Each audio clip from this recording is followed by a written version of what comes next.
La Universidad Autónoma del Estado de Hidalgo, su patronato universitario, a través de la División de Extensión de la Cultura, le dan la más cordial bienvenida a la 34ª edición de la Feria Universitaria del Libro 2021, en su modalidad virtual.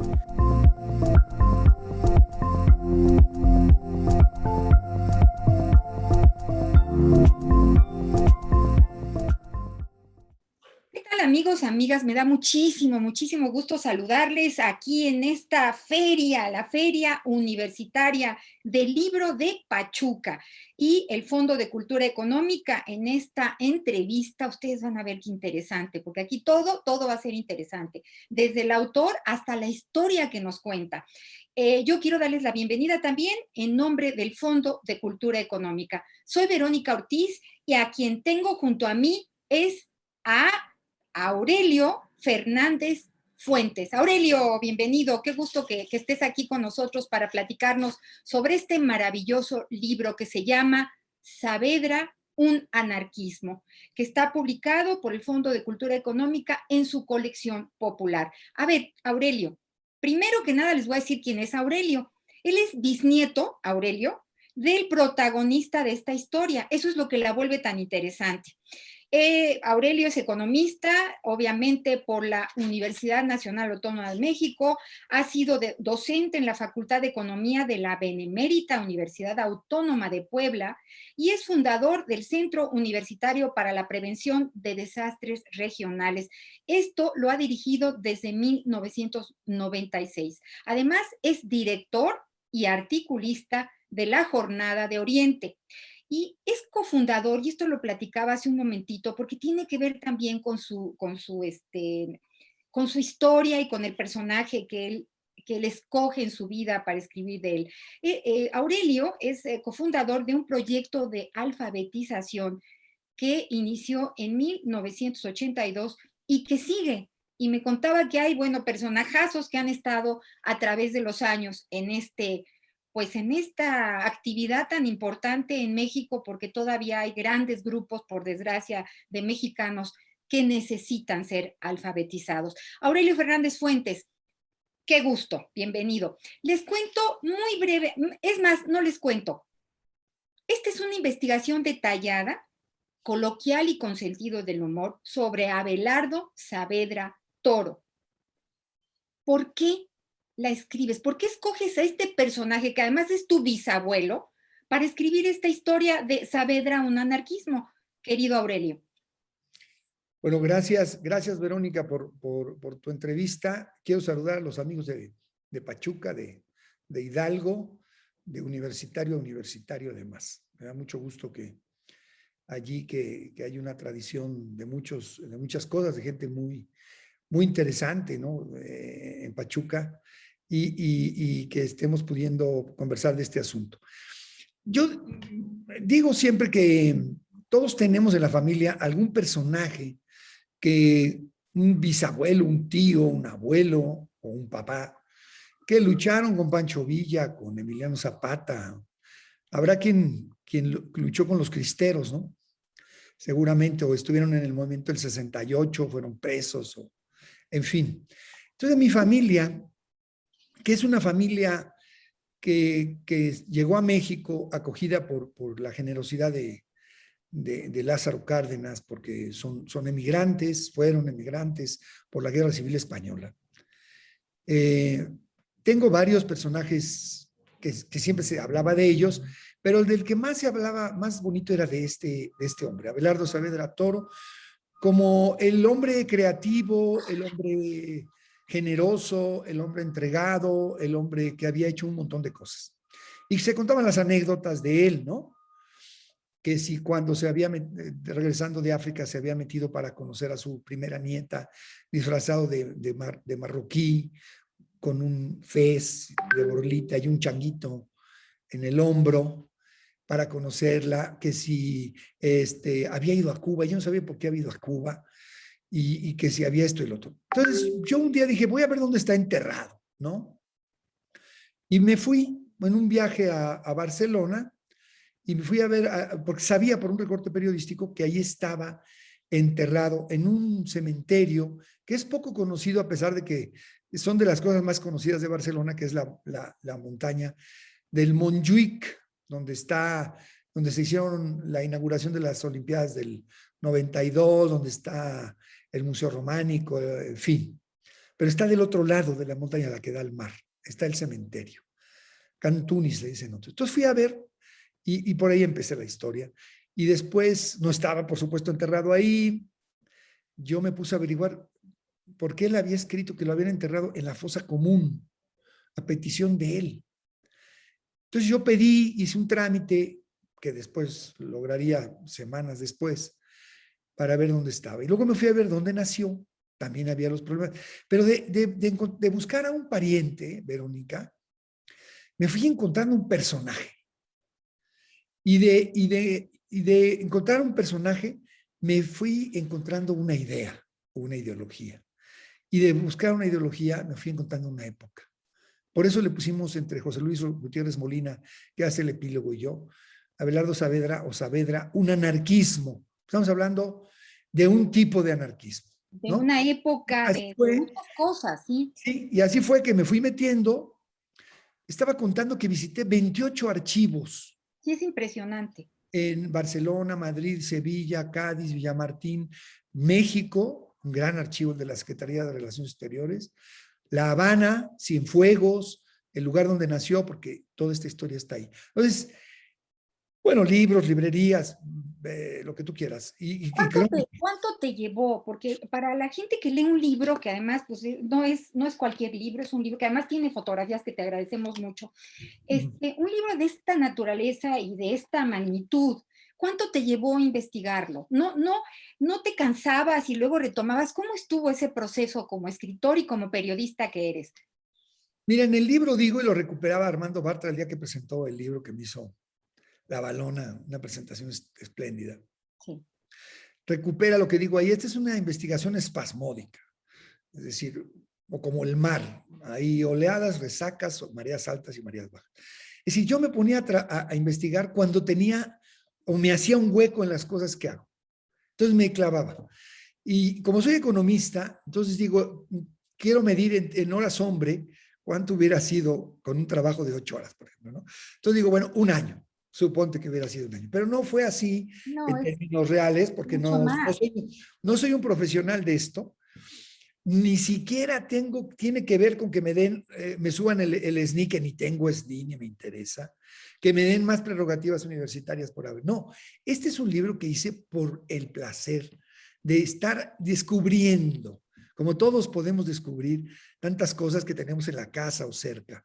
Y entonces empecé a hacerlo en 2012, que fui a Barcelona, eché una vuelta con amigas y amigos, con la familia, y luego me clavé como 2 meses a trabajar. Después regresé, bueno, luego trabajé en México, me encontré los libros que se habían escrito en México, maravillosos, particularmente de Alejandro de la Torre y de Jacinto Barrera Basols en la Dirección de Estudios Históricos de Lina, que es un trabajo magnífico sobre justamente qué pasó con los personajes donde está mi abuelo de Garín, cómo lo meten a la cárcel en La Habana a petición de Porfirio Díaz por escribir en su contra en un periódico que se imprimía en La Habana y pasaba a Mérida, en fin. Yo quiero, Entonces, antes que te sigas ahí, porque cómo vamos a construirle la necesidad de lectura de este libro a quienes nos siguen y nos escuchan de esta feria del libro de Pachuca, feria universitaria. Y yo te diría esto precisamente que nos vas a contar. O sea, este es un libro que tiene un gran sentido del humor, que se lee como novela, y esto es algo que hay que agradecerte, porque lo agarras y ya no lo sueltas, te vuelves una apasionada del personaje. ¿Y qué más le va a pasar? ¿Y ahora qué le va a suceder? Entonces, un poquito las anécdotas que para ti serían así de subrayar y para que le des un enamoramiento a los futuros y futuras lectoras sobre el libro. ¿Qué anécdotas hay que te llaman más la atención? Pensemos que este es un libro que de alguna manera habla de la importancia en la historia de las revoluciones sociales en países como tú ya decías, Cuba, México y España. O sea, de esa magnitud es el libro. Y sin embargo, todo nos va a llevar de la mano a través de un personaje que es este gran personaje tuyo, Saavedra, ¿no? Entonces, algunas anécdotas de cómo fuiste descubriendo, qué fue pasando para enamorarnos del libro. Bueno, no sé si lo lograré tú, pero yo te digo una cosa. A mí me enamoraste con la lectura, entonces si tú lo escribiste, pues ahorita nos vas a Sí. enamorar con lo que nos digas. Mira, en primer lugar, yo quise, ¿cómo vas a contar la historia? Esa fue un periodo de reflexión muy apasionante. ¿Cómo voy a contar la historia? Como si fuera una estampita de la papelería que tienes que ir a comprar para saber quién fue Miguel Hidalgo. Dije, no, qué flojera. Y luego yo me he echado muchas biografías, ¿no? Entonces, siempre son como pueden ser muy amenas, pero yo dije, yo las tengo que contar como las platico. Y afortunadamente esta beta, este porcentaje de periodista que yo tengo, me ha permitido aprender con grandes maestros realmente de la crónica, para poder hacer una narración de esta naturaleza. Entonces yo lo voy contando como lo fui haciendo. Entonces, como estoy metido en los temas de territorio, me gusta usar el parangón de los mapas. Entonces, que un mapa... Tú ves un mapa y dices, ok, pero un mapa tiene una cosa al lado que se llama metadatos. ¿Qué son los metadatos? Que te dicen qué escala está el mapa, cuántas capas tiene, en qué años se hicieron, quiénes lo hicieron, cómo se combina. O sea, eso es lo que yo hice. O sea, yo estoy haciendo biografía o biografías con los metadatos. Entonces voy diciendo, yo fui acá y encontré esto, ¿no? Entonces, por ejemplo, una sorpresa para mí fue que fuera periodista. Yo no sabía que era periodista. Y yo ejercí el periodismo, yo y otros de la familia, por ejemplo, no bisnieto, sino tataranieto, es Luis Hernández Navarro, director de opinión de La Jornada, ¿no? Por ejemplo. Dices, bueno, ejercemos el periodismo. Yo no sabía, dicen que los genes, yo no creo en eso, sino en las historias y en las vocaciones que uno tiene, ¿no? Fue alfabetizador. ¿Por qué? Una anécdota que quieres que yo cuente. Llegaban con los campesinos andaluces que trabajaban de sol a sol, y yo me puse a averiguar qué quería decir trabajar de sol a sol, Verónica, que es una frase, ¿no? Sí, es una Pero entonces frase. yo encuentro las demandas de los campesinos andaluces de esos años, que estaban no dirigidos, sino acompañados por estos intelectuales. Bueno, intelectuales, es decir, de estos trabajadores que se habían preparado más que los otros, porque todos eran trabajadores. Este era zapatero, boticario, etcétera, albañil, en fin, le conté 21 oficios.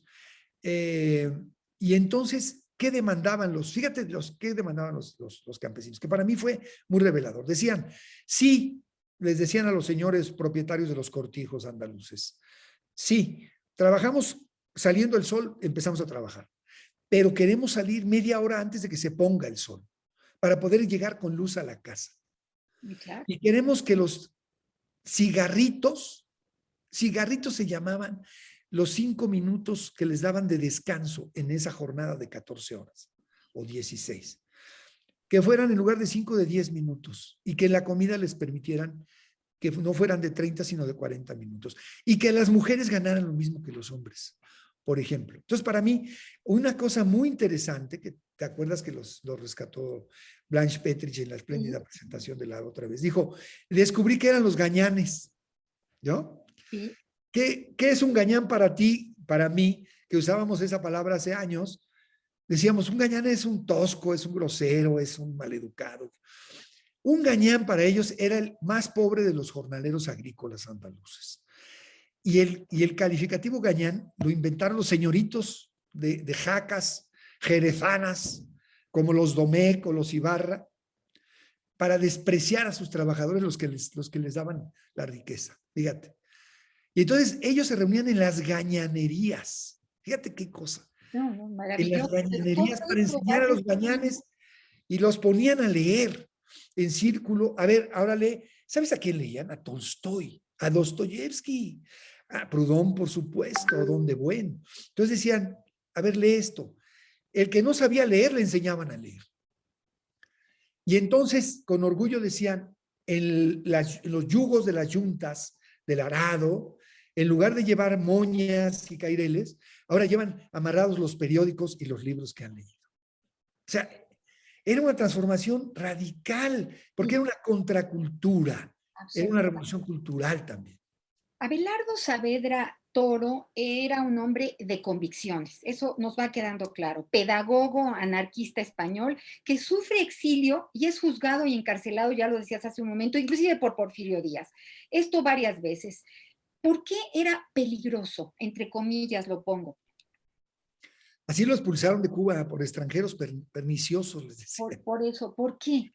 Porque, bueno, pues porque eran los que eran los insurgentes, los subversivos. Era un revolucionario. Claro, que querían cambiar las cosas. O sea, no querían que ocurriera esta explotación de los campesinos andaluces o la explotación de los obreros, que también era terrible. Por eso el arraigo del anarquismo en España es muy fuerte, básicamente en Cataluña, con los obreros y con los campesinos andaluces, pero en toda España, pero sobre todo ahí.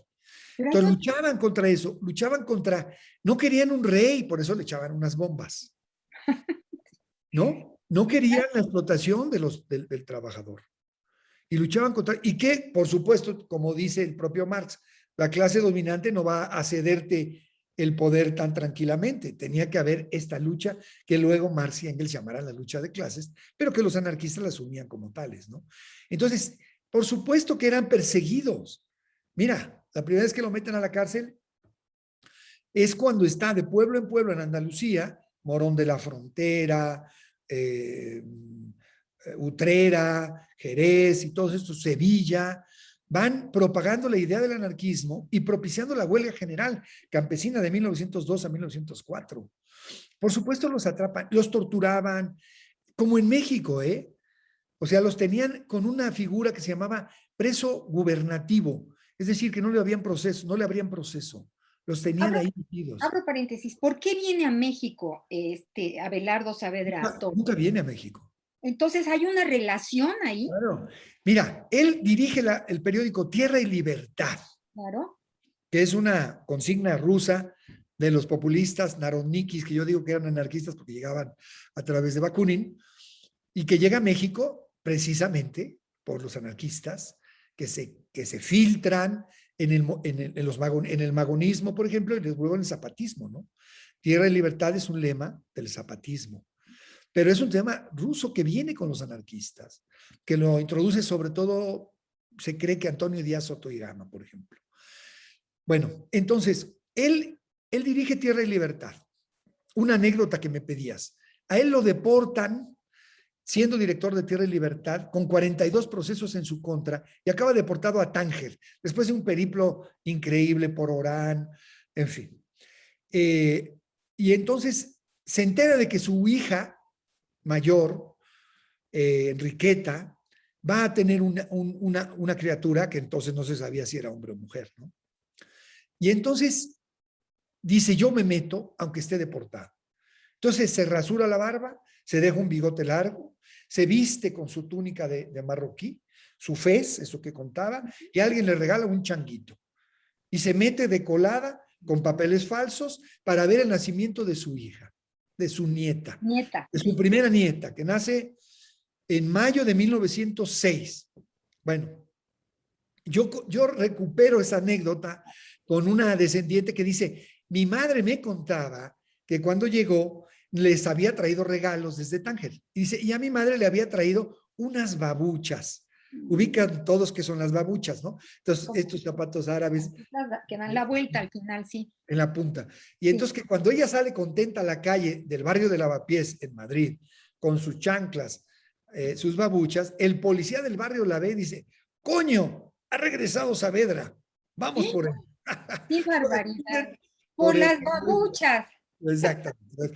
Entonces lo meten a la cárcel, lo sueltan rápidamente, pero el día 31 de mayo de 1906, otro anarquista, muy interesante, por cierto, medio zafarinfas, pero muy interesante como personaje, le tira una bomba al rey que se casaba ese día, al rey Alfonso XIII, con Victoria Eugenia de Battenberg. Desde calle Mayor 88, cuarto piso, le tira una bomba modelo Orsini que rebota no se da cuenta, rebota en el cable del tranvía, que ya eran eléctricos, acababan de cambiarse, rebota y se va hasta el público que está viendo el cortejo y mata a 24, pero no mata a los reyes. Pero bueno, viene la represión, meten a la cárcel a todo mundo, entre otros a Francisco Ferrer Guardia, que era el gran pedagogo, lo odiaban porque estaba haciendo una escuela nueva contra la escuela religiosa, y meten a Abelardo a Saavedra a la cárcel esa misma tarde, incluso con su hijo que estaba acompañándolo ahí en la redacción de Tierra y Libertad.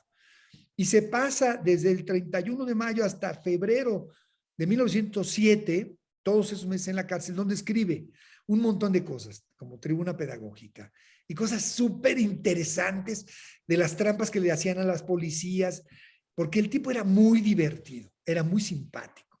Era un andaluz, como decían en Cuba, andaluz, le salía el chiste de manera natural, ¿no? Bueno, lo meten, entonces cuando lo sacan por una amnistía, tenía 42 procesos en contra, y dice, me van a volver a meter a la cárcel. Entonces acepta la invitación de los anarquistas cubanos y españoles que estaban en La Habana, para que fuera a hacer lo mismo que hacía en España. Es decir, dirigir un periódico, cosa que, por cierto, no está muy claro que lo haya hecho, aunque sí escribió en él, y hacer las excursiones de propaganda. Fíjate qué nombre tan bonito. Sí, eran propagando la idea del anarquismo de lugar en sitio, a ellos les llamaban los excursionistas. Bueno, entonces por eso llega a España, desciende del barco el 15 de abril de 1907, de la Alemania, baja, se pone rápidamente a dar mítines y todo por ahí, y rápidamente lo meten a la cárcel, la policía cubana, acusándole, pero logra salir y se dedica, bueno, a hacer organizaciones. ¿Sabes qué es?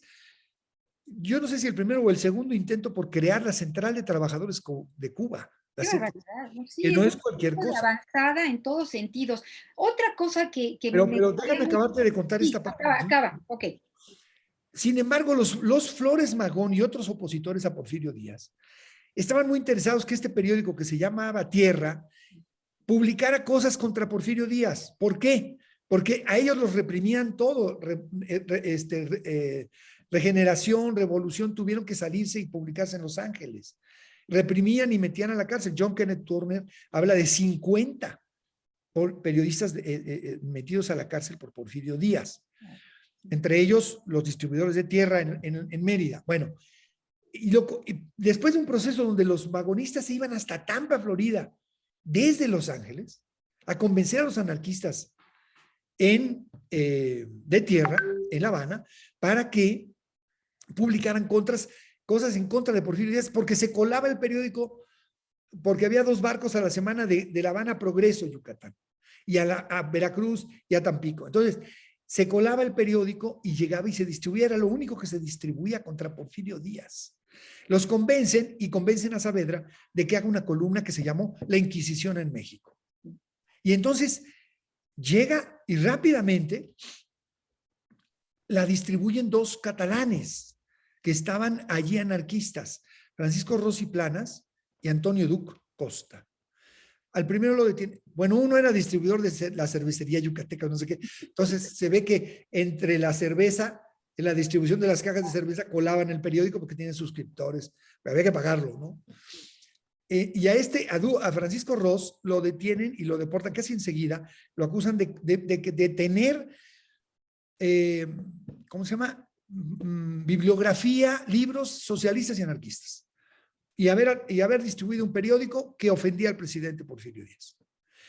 Y al otro lo detienen, es muy chistoso, Antonio Duc, lo detienen lo acusan de falsificador de azafrán. ¿Sabrán los chavales qué es el azafrán? Eso es fascinante, de veras es de las cosas, de las anécdotas fascinantes. Bueno, y entonces Antonio Duc Costa se queda 1 año en la cárcel. Entonces yo digo, este apellido Duc, que en realidad se escribe Duch en castellano, se parece a mi compañero de la jornada que se llama Juan Pablo Duch o Duc, que es el corresponsal de la jornada en Moscú.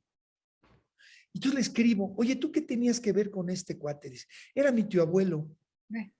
Y junto con mi abuelo tenían una tienda de ultramarinos que vendían azafrán. Dije, sí, seguro que falsificaba el azafrán. Pero entonces el gobernador de Yucatán, de dedazo nombrado por Porfirio Díaz, de nombre Enrique Muñoz Arístegui, que no Aristegui, para no confundirlo con la güera, le pide a don Porfirio en una carta que está en el archivo histórico de la Secretaría de Relaciones Exteriores, la vi físicamente, le dice, oiga, usted tiene que actuar contra este periódico porque se mete aquí y es subversivo y lo ofende. Bueno, no han pasado ni 2 meses, Verónica, cuando ya están deteniendo el 7 de enero a Saavedra en La Habana, en la redacción de Tierra, que era Dragones 39, barrio chino de La Habana. Yo fui a buscar la dirección. Lo detienen y le dicen, oigan, ¿quién es Garín? Soy yo, Garín. Ah, pues cárcel, adentro. Entonces resulta que lo meten a la cárcel por ofender a Porfirio Díaz. Entonces, bueno, yo me echo los documentos judiciales que están en el archivo histórico José Martí de La Habana y la narración, la crónica en el periódico. Es muy divertido porque dice Saavedra, me preguntaron una vez más por mi tamaño, por no sé qué y no sé qué. Dice, y el juez me preguntó, señor, ¿es usted anarquista? Y yo le respondí, por el momento soy anfibio. Dice, bueno, firme ahí y puede usted salir. No tengo ninguna idea de nada. En fin, Oye, por eso caen ahí. muy importante, varias cosas muy importantes de Abelardo Saavedra Toro. Este es un hombre que entre las cosas que planteaba era la actitud que tenía sobre el amor libre, la unión libre, la igualdad entre hombres y mujeres, pero estamos hablando de 1900 en España. O sea, era un feminista de avanzada. ¿Qué nos puedes contar de esto? Porque uno se va enamorando del personaje, que supongo que fue lo que te pasó a ti, ¿verdad, Aurelio? Claro, bueno, te pasa lo mismo con estudios de historia, ¿no? Recuerdo siempre una frase de mi querido maestro Enrique Semo, que decía, cuando uno está a gusto en la época que está estudiando, es cuando la empieza a entender, ¿no? O sea, a mí me pasaba con el viejo, decía, qué personaje. Ellos, no solo él, ¿no? Sino todo el movimiento revolucionario de la segunda mitad del siglo XIX, habla de la igualdad, pero también de la igualdad con la mujer. Y se va desarrollando muchas cosas. Aparece un sujeto llamado Thomas Malthus, que Marx critica muchísimo, con toda razón. Pero los anarquistas lo recuperan por 2 razones. Porque él dice, no, la progresión, decía él, geométrica de la población va a terminar presionando al planeta. De tal manera que no va a soportar el planeta esa presión demográfica, ¿no? Entonces y ellos agregaban, hay que hacer algo para no tener tantos hijos. Por esa razón, fíjate, un punto de vista ecologista tan actual tú. 2, porque no queremos que haya más explotados en el mundo. Y 3, no queremos que haya carne de cañón, porque había una guerra cada año y medio en Europa, ¿no? Entonces, por esa razón decían, no, y lo hacían. Y tenían cosas increíbles. Por ejemplo, los franceses que lo desarrollaron más, porque siempre, se me hace que los franceses han sido más cachondos que los demás. Ellos inventaron, o por lo menos lo pusieron en práctica más, una cosa que llamaban ellos los conos preservativos, ¿no? ¿Qué cosa habrán sido los conos preservativos? Yo por las narraciones de mis padres y mis abuelos decía, eran condones que se hacían con Eran condones, sí. las tripas. Digo, con muy tripas burdos, muy gruesos, de pero cerdo. eran condones. Oye, a lo mejor eran más divertidos, habría que volverlos a utilizar, porque arriba tenían moñito y todo, vete tú a saber. ¿Quién sabe Pero, qué tan efectivos eran? Pero ahí estás manejando 2 cosas. bueno, por ejemplo, tenían diafragmas. En un periódico anarquista muy interesante, Solidaridad Obrera, ahí había un anuncio por ahí que ya los de fondo no me dejaron publicar porque eran demasiadas imágenes, pero decía, compañera obrera, si te ha suspendido la regla, toma píldoras Fortran y la regla regresará. Wow. O sea, era un abortivo tú. Avanzada, era un abortivo, claro. Fíjate, al mismo tiempo, avanzada. Claro, al mismo tiempo propagaban el control natal y el amor libre y la unión libres contra la iglesia. Y se cambiaban de nombres. ¿Por qué me voy a llamar Pedro si me puedo llamar Olimpo? Eso es muy importante también. O sea, negaban la relación, pero se proponían basarse en la ciencia. O sea, no era que solo negaran, sino que daban elementos, como tú lo estás explicando ahorita, elementos científicos para tomar, y elementos económicos, elementos sociales, para tomar distintas decisiones alrededor de lo que estás platicando, perdón. Ah, el cambiar nombres era toda una actitud frente al Estado y frente sobre todo a la iglesia, ¿no? Y hacer sus escuelas, ¿no? O Eso, sea, la eh, educación, esa es otra cosa. claro, era muy típico eso de cambiarse los nombres, ¿no? A ver, mis tías, por ejemplo, la primera se llamó Amor, la segunda se llamó Oceanía. ¿Sabes por qué? Nació en Cuba, que es la abuela de Luis Hernández Navarro. Saludos a Luis. ¿Por qué se puso Oceanía? Ah, porque atravesó el océano embarazada mi abuela. Qué maravilla. La tercera se llamó Violeta, la cuarta se llamó Enriqueta, porque así se llamaba su madre. La quinta se llamó Azucena, puros nombres de flores. Y la sexta, Hortensia. Aurelio, estamos a más de media hora de programa y yo no quisiera que se nos fuera el tiempo sin que hablaras del anarquismo de ellos. O sea, porque cuando uno piensa en anarquismo, pues uno se remite a la bomba de la que acabas de platicar, a los muertos, todo. Pero, ¿qué anarquismo? O sea, violencia, ¿por qué, cuándo, dónde? ¿Por qué violencia y cuándo y dónde? Mira, yo creo De que lo estos primero que... anarquistas, Lo no primero del que anarquismo, de estos. sí, por eso, lo primero que hay que destacar de cualquier anarquismo es anarquismo aquel que está luchando por la desaparición de las clases sociales, de la igualdad de géneros, la igualdad de razas, la igualdad de todo, por la inexistencia del Estado, ¿no? Eso es lo primero que es idéntico al comunismo, dicho sea de paso, a la fase comunista, de que luego ya se, digamos, institucionalizaron como comunistas. Eso es lo primero. Si tú quieres plantear ser anarquista, tienes que decir todas estas cosas. Igualdad, desaparición de las clases sociales, propiedad social de los medios de comunicación, de los medios de producción y por tanto de comunicación, desaparición del Estado, desaparición ellos agregarían de las religiones, que también era una cosa que después ya se ha vuelto un poco, digamos, condescendiente con eso de las religiones, porque hoy día la religión ya no es como dijeron aquellos del siglo XIX, la religión no es el opio de los pueblos hoy día, estamos de acuerdo, ¿verdad?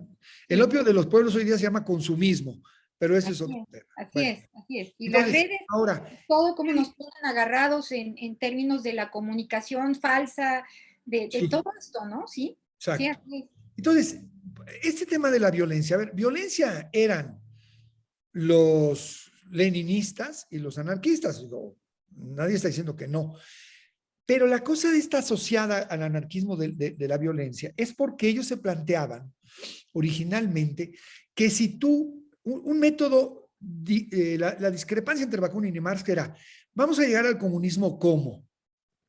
Bakunin decía, mira, vamos a hacer una huelga general, nos echamos al rey y al primer ministro y ya está, ya, se acabó.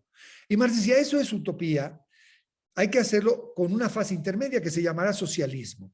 Y el socialismo tendrá una dictadura del proletariado por encima de las clases. Entonces, Marx tenía razón, que era una forma imposible de llegar así. Pero Bakunin le decía, pero vas a crear un estado opresor. Y también tenía razón.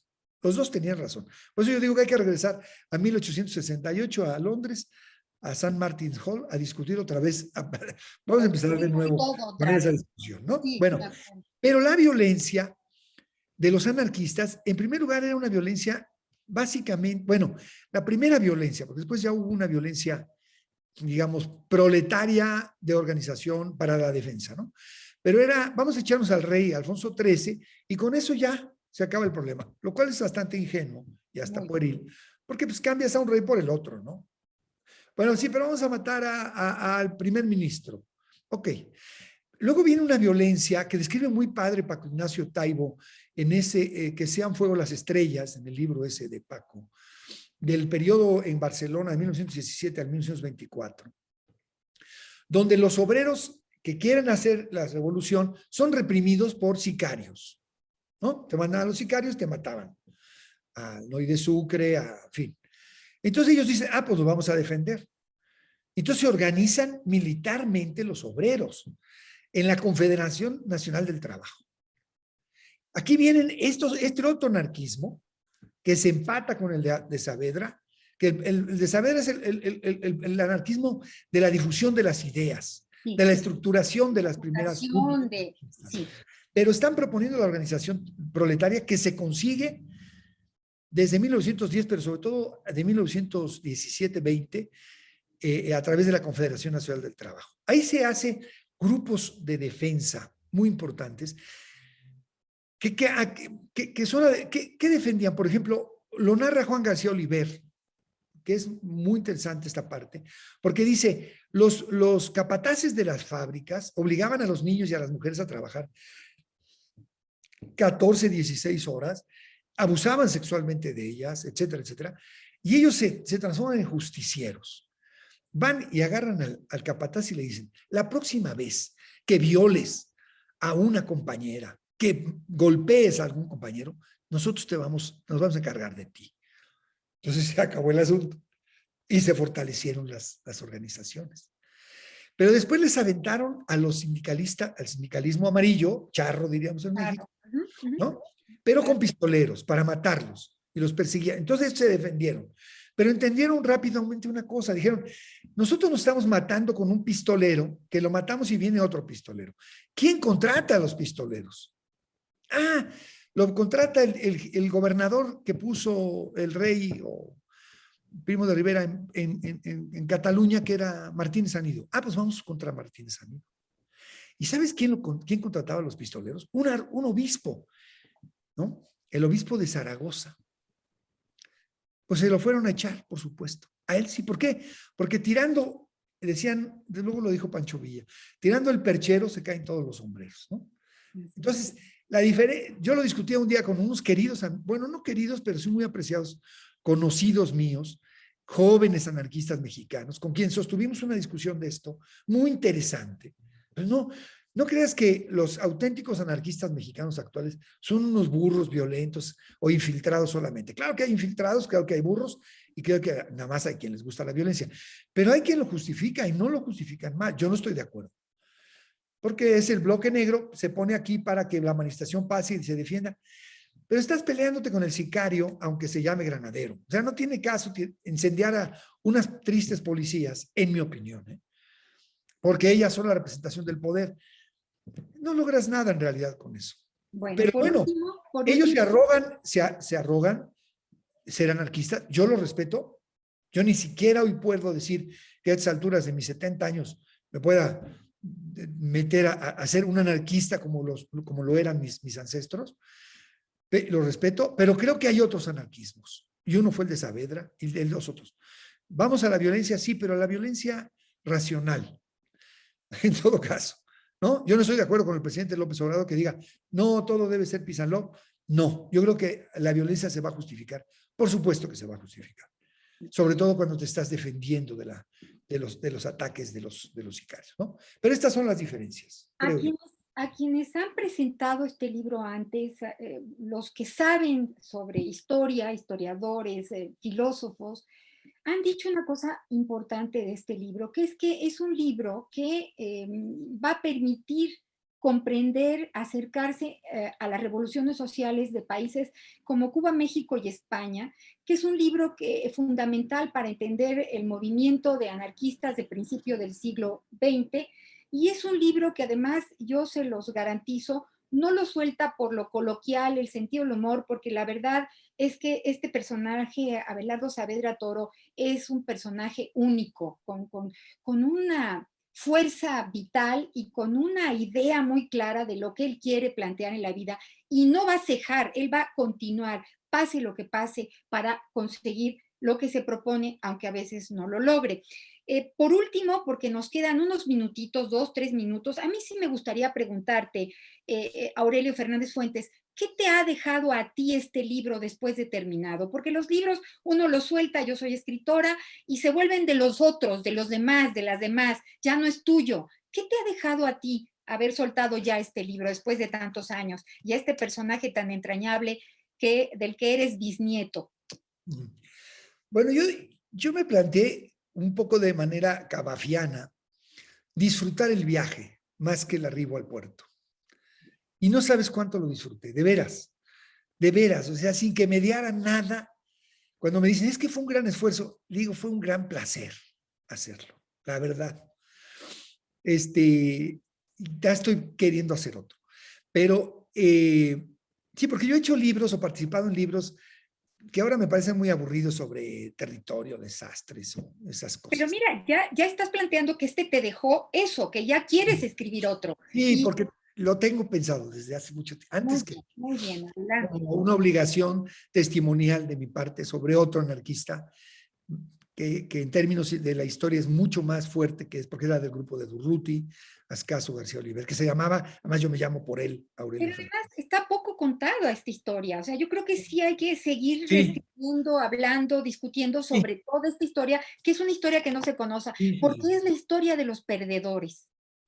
Que mi novela, mi última novela, tiene que ver, es una saga familiar y tiene que ver con una historia que no se conoce porque es la historia de los perdedores después de la Segunda Guerra Mundial. La visión de los vencidos. Entonces, es la visión de los vencidos, exactamente, y ahí la importancia de este libro, yo pienso, de verdad, sin duda, y la importancia de que tú, querido Aurelio Fernández Fuentes, sigas escribiendo.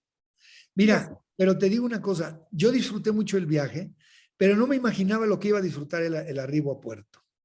Esta plática contigo, lo que la estoy disfrutando, y la cantidad de gente que lo ha leído, yo no me hice ninguna expectativa ni pedagógica, ni didáctica, ni de que me parecía que era una cosa que en mucho sentido era también una aportación familiar, ¿no? Y de manada, digamos, la manada anarquista que tenga una referencia. Pero yo me deleito mucho cuando una gente me dice, ya me acabé tu libro, no pude parar de leerlo, me encantó, y entonces, y que no, a lo mejor nunca había sabido nada de anarquismo, ¿no?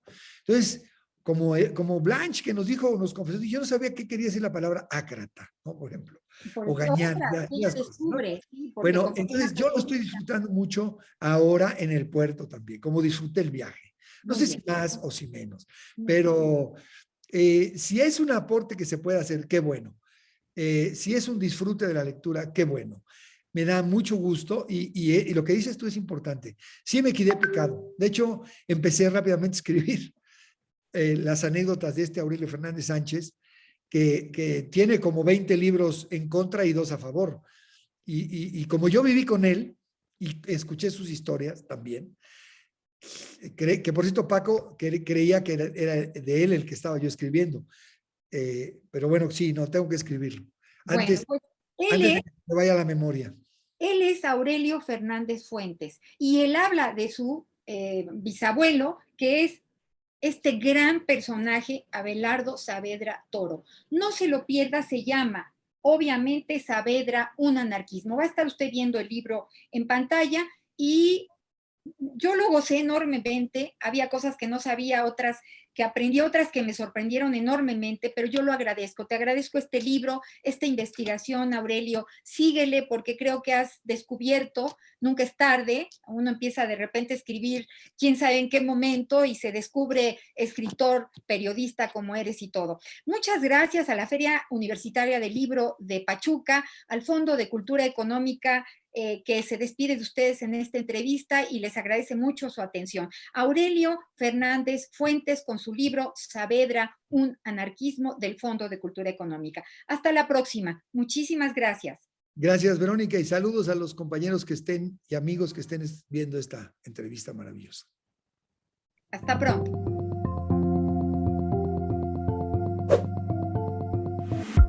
La FUL agradece tu asistencia.